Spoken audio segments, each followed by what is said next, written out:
Halo, apa kabar? Ketemu lagi barengan Mas Joko di Joko Suko Channel, channel seputar dunia pendidikan dan tutorial. Teman-teman, agar channel ini semakin berkembang, jangan lupa dukungannya dengan cara subscribe, share, like, komen, dan juga aktifkan tanda lonceng. Hari ini saya akan berbagi bagaimana caranya untuk membuat papan tulis virtual. Karena ini kan pembelajarannya masih era-era pandemi COVID dan kita masih menggunakan pembelajaran jarak jauh atau pembelajaran daring. Nah, untuk itu agar nanti pembelajarannya itu bisa lebih interaktif, jadi semacam kita itu benar-benar ngajar kayak di kelas. Kita butuh papan tulis kan, kalau bisa mengajar di bukan daring, artinya kita mengajar langsung kan kita hanya butuh whiteboard atau papan tulis. Nah, kalau kita mengajarnya virtual lewat misalnya Google Meet, kita juga perlu membuat salah satu yang namanya papan tulis, tetapi papan tulis virtual yang bisa nanti diakses dengan Google Meet. Jadi seolah-olah kita mengajar daring, tetapi ada papan tulisnya yang kita bisa tulis, kita bisa gunakan untuk menjelaskan materi seperti itu. Jadi seperti papan tulis kalau misalnya kita pembelajaran tatap muka gitu. Ada fitur dari Google yang namanya adalah Jamboard atau tulisannya adalah Jamboard ini ya. Ikonnya seperti ini. Nanti kita akan belajar bagaimana kita membuka Google Meet dan bagaimana kita mengajar menggunakan Jamboard tadi gitu. Oke. Nah, Jamboard ini sebenarnya merupakan salah satu papan tulis digital gitu ya, atau papan tulis virtual gitu. Jadi kita akan menggunakan itu untuk mengajar di kelas daring atau dalam pembelajaran jarak jauh. Karena era pembelajaran sekarang itu memang kedepannya itu adalah blended learning, artinya pembelajarannya itu adalah pembelajaran campuran antara tatap muka dengan pembelajaran daring gitu. Nah, caranya bagaimana? Caranya pertama adalah kita harus membuka yang namanya Google ya. Kita buka Google dulu. Asalkan nanti teman-teman udah punya akun Google, itu pasti bisa ya. Caranya kita buka google.com ya. Tinggal ditulis google.com. Setelah itu ke pojok atas kanan, ini ada titik-titik 9 ini ya. Yang ini kita klik saja, titik-titik ini kita klik. Kemudian kita ke bawah. Kita ke bawah cari yang namanya simbol atau icon dari Jamboard. Nah, atau Jamboard ini. Nah, ini ikonnya ya, semacam ini. Setelah itu kita klik saja. Oke, kita tunggu. Nah, ini tampilan awalnya seperti ini. Jadi kalau misalnya pernah bikin-bikin di Google Jamboard ini, maka akan ada beberapa tampilan di sini. Tetapi kalau belum, berarti nanti akan kosong. Oke. Kalau kita akan memulai menggunakan Jamboard ini, maka kita tinggal klik ini, tanda plus. Ya, tanda plus ini kita klik. Oke, kalau sudah, akan ada tampilan seperti ini. Oke, saya kenalkan dulu ya untuk tampilannya. Untuk tampilannya itu di atas seperti ini ya. Ini semacam untuk diundo gitu-gitu. Kemudian ini untuk memperkecil atau memperbesar, menzoomkan tampilan. Kemudian ini tetapkan layar belakang tuh maksudnya adalah warna yang putih ini kita bisa ganti. Jadi papan tulisnya ini kan putih. Kalau misalnya kita pengen ganti, tinggal klik tetapkan layar belakang. Kita pengen seperti papan tulis zaman dulu banget itu, hitam boleh. Ini jadi hitam. Tapi kalau misalnya biru aja deh gitu, ya jadi biru. Tergantung selera kawan-kawan semua, teman-teman semua itu mau warna apa. Kalau ini adalah untuk menghapus frame ya, ininya ini frame-nya itu ada 1, 2, ini tinggal mengganti-ganti saja. Jadi kalau misalnya papan tulis pertama kita pakai kok udah penuh, kita mau mengganti ke papan tulis berikutnya, tinggal diklik ya. Oke, kemudian kita juga bisa menghapusnya. Oke, untuk yang bagian atas sudah tahu, kemudian di bagian bawah ini adalah bagian-bagian yang harus diketahui oleh teman-teman semua untuk nanti misalnya dipakai untuk ngajar, untuk misalnya mahasiswa yang pengen presentasi juga bisa. Yang pertama adalah ini, simbol pena. Ya, simbol pena ini silahkan diklik saja. Nah, kalau misalnya udah diklik, ini ada pena, ada spidol, ada stabilo, ada kuas. Jadi mau milih yang mana? Pena, spidol, stabilo, kuas. Misalnya kita coba dulu pena ya. Kita coba pena, tinggal klik pena. Kemudian kita mau warna apa yang akan kita gunakan. Misalnya kita pakai warna putih aja ya. Ini warna putih. Ya, kita tadi pena warnanya putih. Oke, nah ini silahkan. Ini sebagai contoh saja. Ini kita bisa menulis apa ya, huruf, bisa menulis untuk misal pelajaran matematika, bikin apa ya, semacam ini juga bisa. Oke, nah itu tadi pena ya. Kalau misalnya kita pengen yang spidol gimana? Spidol terus kita warnanya merah. Ini bentuknya spidol itu seperti ini. Lebih tebal kalau spidol itu. Kalau misalnya kita mau yang stabilo, ya gambarnya tahu ya stabilo pasti juga lebih tebal lagi. Nah, ini lebih tebal lagi. Kayaknya ini juga asik ya kalau misalnya kita mau pakai-pakai gitu ya untuk nulis-nulis gitu ya. Nulis apa terserah, mau nulis huruf, mau untuk matematika, untuk bahasa Indonesia, untuk bahasa Inggris ataupun semua pelajaran bisa pakai ini. Karena ini universal. Oke. Nanti bisa dicoba-coba sendiri bagian-bagiannya ya. Ini warnanya juga ada. Kemudian ini adalah tombol pilih. Jadi pilih itu hanya untuk memilih bagian mana yang akan kita pilih nanti. Oke, kalau itu yang perlu diketahui lagi adalah sticky note. Ini adalah semacam catatan-catatan penting yang mungkin akan kita gunakan untuk mengajar ya. Misalnya catatan ini penting. Sebagai contoh saja ya. Nah, oke. Ini warnanya ada banyak sekali tampilan warnanya bisa pilih. Misalnya pengen merah muda ini ya. Nah, otomatis ini sudah tampil. Kita pengen mencatat apa ya? Pelajari atau apa? Sesuatu yang penting pokoknya kita bisa gunakan ini. Nah, oke. Udah tutup aja. Nah, ini kita bisa geser-geser ya. Kita bisa geser-geser. Kalau sticky note itu di poin ini sticky note ini sesuatu catatan-catatan kecil tetapi itu penting ya.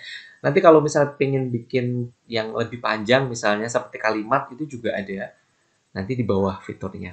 Oke, ini sudah paham. Setelah itu adalah ini tambahkan gambar. Artinya kita juga bisa menampilkan gambar kalau misalnya pelajaran kita karakteristiknya itu butuh banyak gambar atau kita bisa screenshot soal-soal untuk kita kerjakan bareng-bareng dengan siswa atau mahasiswa kita. Misalnya saya memberikan contoh ini tadi ya, yang ini tambahkan gambar. Saya coba buka ini dan ini ada beberapa pilihan. Ini upload kalau misalnya kita sudah punya sesuatu yang kita mau upload, misalnya soal, kemudian kita bisa kerjakan bareng-bareng dengan siswa-siswa kita. Ini URL, ini kamera, ini penulisan gambar, Google Drive, foto Google, dan sebagainya.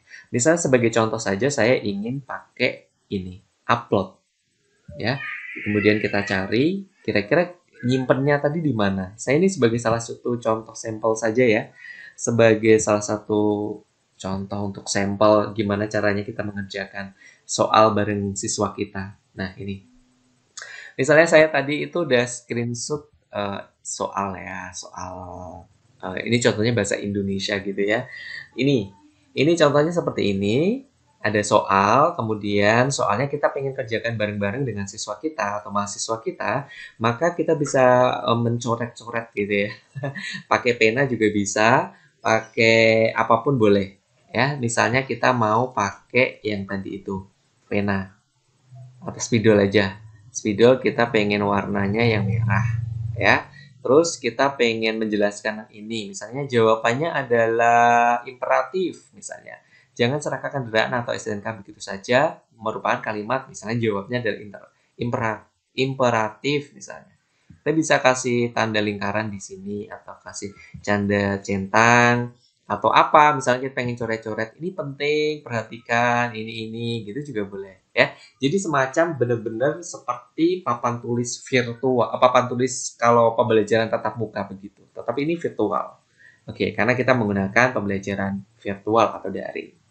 Oke, kalau sudah poin berikutnya yang harus diketahui itu adalah lingkaran. Ini bisa bikin segitiga di sini boleh. Ini untuk matematika sepertinya penting banget ya untuk matematika. Biar nggak bikin-bikin rumit gitu, mempermudah sekali. Ini lingkaran. Nah, seperti itu. Udah ya, kalau udah, yang penting lagi harus diketahui adalah kotak teks. Jadi kotak teks itu adalah kita menulis kalimat atau menulis paragraf itu bisa pakai kotak teks ya. Misalnya seperti ini. Kita mau nulis apa di sini? Serah. Ini sebagai contoh aja ya, sebagai contoh. Nah, gitu. Kita perbesar saja. Nah, kita perbesar. Oke. Kalau udah, nanti kita tinggal menjelaskan apa yang tadi kita tulis kepada siswa kita. Untuk warnanya juga bisa diganti, tenang saja, sesuai selera ya. Kita bisa nulis di sini, kemudian kita bisa menjelaskan apapun yang kita ingin jelaskan tinggal ditulis di sini. Seperti kita menulis di papan tulis itulah. Oke ya. Setelah itu ada laser. Laser itu jadi semacam untuk kita memberikan penekanan pada hal-hal yang penting, kita gunakan laser ini. Misalnya gini, contohnya ya. Ini perhatikan ini, soal nomor 3 misalnya. Nah, kalau laser itu dia hilang dengan sendirinya. Kalau tadi di pen kan otomatis dia akan di situ terus ya, artinya nggak bisa dihapus. Bisa sih dihapus, tetapi artinya kalau kita tidak menghapus ya berarti di situ terus ada coretannya di situ terus. Tapi kalau misalnya kita pakai laser ini hanya untuk semacam menyorot poin-poin penting. Nomor 3 perhatikan. Nah, ini hilang. Saya menyorot nomor 3, ini saya melingkari nomor 3, dia hilang. Jadi kayak menyorot sesuatu yang penting yang harus kita tekankan kepada mahasiswa kita atau siswa kita gitu ya. Nah, tadi yang sempat lupa adalah ini, hapus. Ini semacam penghapus lah kalau misalnya papan tulis. Misalnya saya pengen hapus ini. Nih, hapus saja. Ini saya hapus. Oke, ini ya. Ini saya hapus. Ya, tinggal dihapus hal yang gak penting. Oke. Nah, ini namanya penghapus. Sudah saya jelaskan semua ya dari spidol ini semacam penanya, ini penghapusnya, ini kata untuk catatan penting, terus ini gambar ataupun kita pengen upload sesuatu yang untuk kita tunjukkan kepada siswa kita. Kemudian itu tadi misalnya lingkaran, jajaran genjang, segitiga, ini untuk kita nulis-nulis, ini untuk laser untuk menyorot sesuatu yang penting dalam pembelajaran kita. Nah, kalau sudah itu misalnya ini udah selesai gitu ya, udah selesai terus kita udah penuh, kita pengen ganti halaman baru, tinggal klik yang slide ini ya, yang di atas slide kedua. Berarti ini slide kedua, silahkan nanti warnanya diganti juga, disesuaikan dengan keinginan. Nah, ini sebagai contoh saja, oke. Kalau sudah, gimana caranya untuk kita bisa make di Google Meet? Kan karena kita kan ngajarnya pakai Google Meet ya. Kita memanfaatkan yang gratis-gratis saja karena sampai sekarang juga Google Meet masih gratis, jadi bisa dipakai untuk pembelajaran online. Caranya ya tentunya kita buka Google Meet ya. Google Meet saya yakin Bapak Ibu guru, teman-teman udah bisa semuanya ya. Nah, kalau misalnya kita udah di Google Meet seperti ini, berarti langkah yang kita harus lakukan itu adalah kita klik ke bagian ini, pojok kanan bawah ya. Di sini kalau kita pengen record ya tinggal record, kita pengen merecordnya. Setelah itu ini ada whiteboard, open a Jam. Ya, kita buka ini saja agar nanti bisa terkonek dengan Jamboard. Oke. Setelah itu kita start a new whiteboard. Nah, ini adalah Jamboard tadi ya. Kita bikin Jamboard. Kita bisa perbesar misalnya biar lebih besar gitu. Oke. Atau terserah seberapa pun bebas. Oke. Ini adalah Jamboard yang tadi kita udah buka. Kita pengen nulis lagi, silahkan nulis seperti ini. Mau ganti warnanya biru boleh. Boleh, silahkan. Terus yang perlu kita perhatikan kalau misalnya kita pengen mengajar pakai Google Meet dan kita mau menggunakan Jamboard atau Jamboard ini, maka kita jangan lupa untuk kita present now. Artinya biar tampilannya si Jamboard ini itu bisa dilihat oleh siswa, maka kita dibuka present now your entire screen. Artinya adalah supaya nanti siswa bisa melihat Jamboard kita, kemudian kita share. Kita sharing ya. Nah, kalau sudah seperti ini berarti siswa sudah bisa melihat Jamboard kita tadi, whiteboard kita tadi ya. Nah, tinggal kita ngetik-ngetik di sini, kita mau bikin apa, kita tulis-tulis saja, misalnya pengen diperbesar boleh ya. Diperbesar juga boleh, silahkan. Seperti ini. Nah, yang penting adalah jangan lupa di share screen. Artinya biar nanti siswa-siswa kita juga bisa ngelihat. Kalau nanti lupa, ya berarti siswa-siswa kita nggak bisa ngelihat gitu kan. Nah, ini kayak tadi ya cara-caranya mau bikin apa, nulis, menjelaskan, mengerjakan soal seperti itu. Nah, kalau udah selesai, misalnya pembelajaran udah selesai, tinggal kita share. Share-nya itu ini. Materinya mau kita share kepada siswa-siswa kita tadi biar bisa untuk pembelajaran. Tinggal kita ini get link ini tadi ya. Kita copy link, kemudian kita bagikan ke siswa. Mau ke anyone, ke siapapun atau orang-orang tertentu juga boleh ya. Itu caranya mudah sekali. Untuk Bapak Ibu guru, Bapak Ibu dosen, untuk para mahasiswa-siswa yang ingin presentasi bisa pakai seperti itu ya, biar nanti lebih enak gitu presentasinya. Lebih benar-benar kayak ada interaksi antara siswa dengan gurunya atau mahasiswa dengan dosennya. Kalau misalnya pengen presentasi juga akan lebih nyaman karena kita bisa menampilkan sesuatu yang benar-benar real kita kerjakan pada saat kita presentasi. Oke, gitu dulu. Terima kasih. Semoga bermanfaat. Sampai ketemu. Jangan lupa di subscribe ya. Jangan lupa subscribe, share, kemudian komen, dan juga bagikan kalau misalnya informasi ini bermanfaat. Tombol lonceng juga jangan lupa. Klik biar nanti ada notifikasi pemberitahuan. Misalnya saya punya video-video terbaru. Terima kasih. Wassalamualaikum warahmatullahi wabarakatuh.